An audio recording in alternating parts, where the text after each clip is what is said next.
I just feel that Bundibugyo is underrepresented in terms of employment, national employment. And this is also because the education levels of our people are still low. I mentioned in my previous answer that I was alarmed by the high numbers of girls dropping out of school because of teenage pregnancy.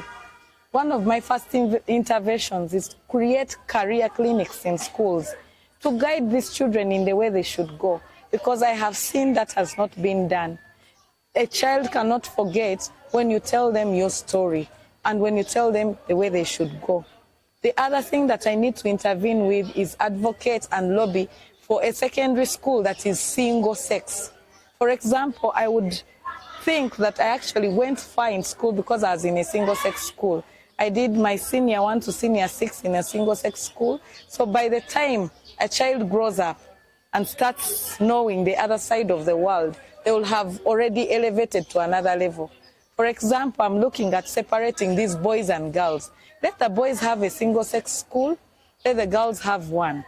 And then at least we shall have a number of some girls pushing and some boys pushing further and further. The other intervention that I would like to do is that I have noticed most women groups do not have enough support. I do know that the government of Uganda has put in place interventions to help women because they know once you feed a woman, you'll have fed a nation. And I do know that there are funds called Grow Funds, which are meant to help boost a woman's income. But in Bundibugyo, my research shows that very few women have received those funds, much as they have been given to Centenary Bank for custody.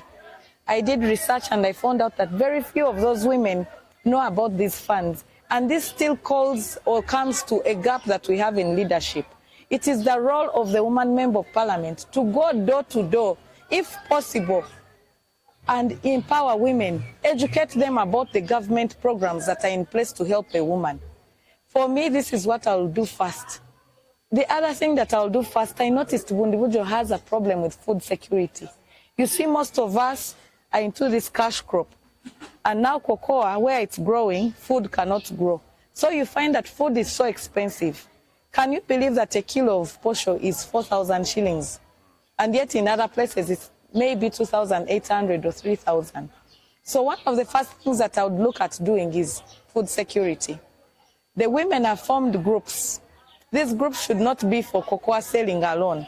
These groups should be helped financially, and then too, they should be empowered on how they can actually create or make food for their families. You've heard of kitchen farming. One of the first interventions that I will do is teach women how to do small farming in their kitchens. Mushroom growing does not need a lot of land. Vegetable growing does not need a lot of land. These are some of the things that I intend to do. The other thing that I'm going to actively do, because I have seen it has become a problem for our girls, is teach the girls how to make cheap sanitary pads, reusable ones. I will go parish per parish, village to village, teaching some of the key strong women so that they can teach others. Because I've noticed that day when the girl has been visited by that time, which I don't want to mention, she does not appear at school.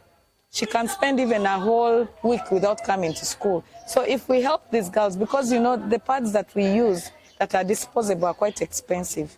So if we teach these girls how to make them, life will be a lot easier for the girl child in Bundibugyo.